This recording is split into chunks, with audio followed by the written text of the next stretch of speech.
Olá, paz e bem, boa tarde. Que alegria a gente poder se encontrar de novo nesse final de tarde de sábado para refletirmos juntos o Evangelho de Nosso Senhor.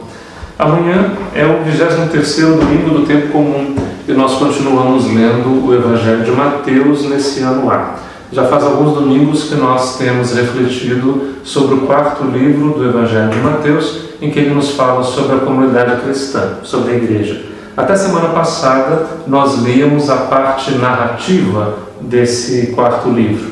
Os livros de Mateus são sempre assim, vocês lembram uma parte narrativa e depois um discurso de Jesus. Então até semana passada nós lemos a parte narrativa, em que os acontecimentos, as narrativas de alguma maneira já iam descortinando o assunto desse discurso, que é o discurso sobre a igreja. E hoje nós entramos finalmente no capítulo 18, que é quando Jesus já está fazendo o seu discurso. Nos recortes que o Evangelho sofre para poder caber no tempo comum, nos domingos, a gente perde algumas partes, né?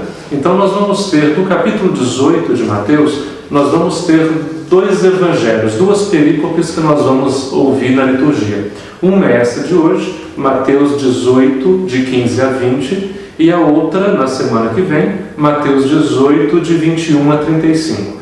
Depois, no próximo domingo, no outro domingo, daqui a 15 dias, nós já estaremos no quinto livro do Evangelho de Mateus e o assunto já não será mais a comunidade cristã. Ou seja, do discurso, nós temos dois recortes para nos dedicar. Quem acompanhar hoje e semana que vem vai perceber que o assunto dos dois está bastante sintonizado. O enfoque que Mateus faz da igreja, da comunidade, é bastante bem delimitado, vamos dizer assim. E vocês vão ver que a ótica, a perspectiva pela qual Mateus olha para a comunidade cristã é exatamente a perspectiva do perdão e da misericórdia. Ou seja, daria para dizer que em Mateus a igreja é, em primeiro lugar e acima de tudo, o lugar do exercício do perdão, o lugar do exercício da misericórdia. E isso tem consequências bastante drásticas para a nossa vida de igreja, para a nossa vida de comunidade. Afinal, não obstante toda a leitura moralista que às vezes a gente faz de Mateus, talvez por causa da sua linguagem bastante judaica, pode surpreender essa constatação de que para Mateus, em primeiro lugar, a comunidade é o lugar privilegiado do exercício da misericórdia e do perdão.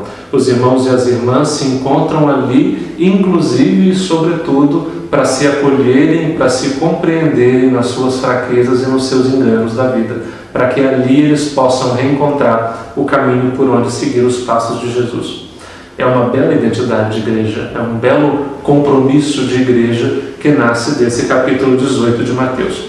Então vejamos, o texto é Mateus 18, de 15 a 20. Um texto pequeno, um texto transparente na sua formulação, que no fundo vocês vão ver que gasta pouca explicação. Naquele tempo Jesus disse aos seus discípulos, esse é o começo artificial, vamos dizer assim, porque Jesus já está fazendo o discurso desde o começo do capítulo 18. Aqui nós já estamos no versículo 15. O texto começa no seguinte: se o teu irmão pecar contra ti, vai corrigi-lo em particular, a sós contigo. Se ele te ouvir, tu ganhaste o teu irmão. Se ele não te ouvir, toma contigo mais uma ou duas pessoas, para que toda a questão seja decidida sob a palavra de 2 ou 3 testemunhas. Se ele não vos der ouvido, dize-o à igreja. E se nem mesmo a igreja ele ouvir, seja tratado como se fosse um pagão ou um publicano.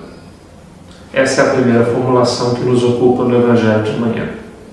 Veja, o que nós vamos percebendo? Primeiro, se teu irmão pecar contra ti, isso. Se ele pecar contra ti, vai corrigi-lo em particular a sós contigo. Ou seja, o primeiro lugar e o lugar iminente de tratar a fraqueza, a fragilidade, o erro do teu irmão é na intimidade que ele tem contigo.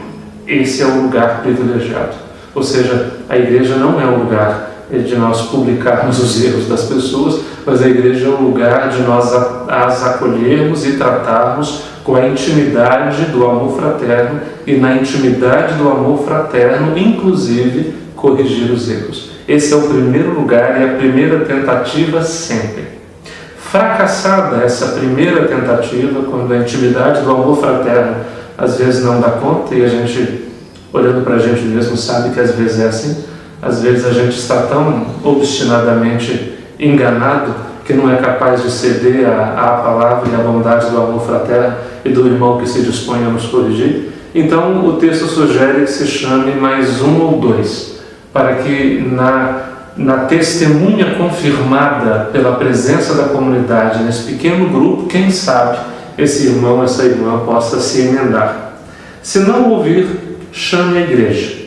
Dize-o à igreja. E é a segunda vez que a palavra igreja aparece no Evangelho de Mateus. A primeira vez foi no capítulo 16, tu és pedra, e sobre essa rocha eu construirei a minha igreja. E agora aparece pela segunda vez. São as únicas ocorrências da palavra igreja nos 4 evangelhos. São essas únicas duas e estão exatamente no 4º livro de Mateus que fala disso. Então diz-o à comunidade. O que é interessante, eu acho, é o que vem em seguida. E se nem mesmo a igreja, se nem mesmo a comunidade, esse irmão ouvir, que ele seja tratado como se fosse um pagão, ou um publicano, um pecador público. Como é que Mateus já nos ensinou a tratar os pagãos e os pecadores públicos? Não é com expulsão, não é com violência, não é com desdém. O começo do Evangelho, Jesus chama um desses pecadores públicos, esse chamado Mateus, para pertencer ao seu grupo. E a simpatia de Jesus pelos estrangeiros, pelos pagãos, já foi mostrada agora há pouco, no capítulo 14 e no 15, quando ele se dirige, por exemplo, à mulher de Tiro e de Sidônia, a mulher cananeia, que pede dele um favor por sua filha. Ou seja, tratar esse irmão como um pagão e como um publicano não quer dizer tratá-lo mal, mas é reconhecê-lo como alguém de fora. Em outras palavras, é respeitar a liberdade e a decisão dele de não pertencer. E isso é difícil para entender, porque no fundo o que a gente gostaria é que no final da correção, aquele que está sendo corrigido concordasse com a gente e que a gente finalmente corrigisse, pretensão nossa, né? Corrigisse o caminho desse irmão. O que o Evangelho diz é que a última palavra sobre isso não é sua, é dele que está sendo corrigido. Se você tenta sozinho, ele não escuta. Se você tenta com um pequeno grupo, não funciona. Se você tenta com toda a dedicação da comunidade e não funciona, então você respeita a posição e a decisão e a liberdade desse que escolheu colocar-se fora da comunhão. E você o trata com todo o respeito e com toda a delicadeza que se deve a um pagão ou a um publicano. E se ele é um pecador público, e na semana que vem, inclusive, nós vamos ouvir Jesus falar pela insistência do perdão. Qual é que é a postura de Jesus para os pecadores públicos? Perdoar cada vez que eles voltam, que eles regressam com o coração sincero. É disso que se trata. Ou seja, e veja o que diz agora. Em verdade eu vos digo, tudo aquilo que ligares na terra será ligado no céu, e tudo que desligardes na terra será desligado no céu. Ora, onde que nós já ouvimos isso? Já ouvimos isso no capítulo 16, quando Jesus tinha dito a Pedro, Pedro, tu és pedra, e sobre essa rocha edificarei a minha igreja, e as portas do inferno, etc. Eis que te darei a chave do reino, tudo o que ligardes, amarrardes, atardes, tudo que atardes na terra será atado no céu, e tudo que desatardes na terra será desatado no céu. E lá naquele dia nós dizíamos que isso não é um privilégio de Pedro. Pedro ali é a comunidade inteira que confessa a sua fé, e em cima da rocha firme dessa fé confessada é ali que o Senhor edifica a sua igreja. Portanto, aquilo que foi dado a Pedro não é um privilégio de chaves, mas é o dom de atar e desatar que pertence à comunidade. Tanto que esse mesmo verso, com a mesmíssima formulação e com os mesmos verbos, estão aqui no versículo 17. No versículo 18. Em verdade eu vos digo, tudo que ligardes na terra será ligado no céu, e tudo que desligardes na terra será desligado no céu. E Mateus está dizendo isso no sentido do perdão e da misericórdia. Ou seja, a grande responsabilidade que a comunidade cristã tem de colocar-se como a disponibilizadora desse ambiente de perdão, sabendo a gravidade tão grande que aquilo que ela ata ou desata com essa postura está atado e está desatado. De novo eu vos digo, se 2 de vós estiverem de acordo na terra sobre qualquer coisa que quiserem pedir, isso lhes será concedido por meu Pai que está nos céus. Nós já sabemos que meu Pai que está nos céus é uma formulação típica de Mateus. Sempre céus no plural é o lugar onde mora Deus, né? Pois onde 2 ou 3 estiverem reunidos em meu nome, eu estou aí, no meio deles.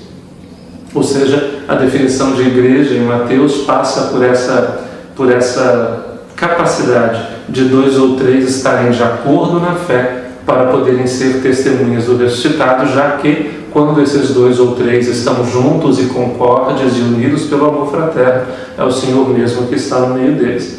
E aí, neste tempo de pandemia, em que, embora as iniciativas que nós temos de reabertura das comunidades cristãs e dos locais de oração aqui e ali já pipocam, né?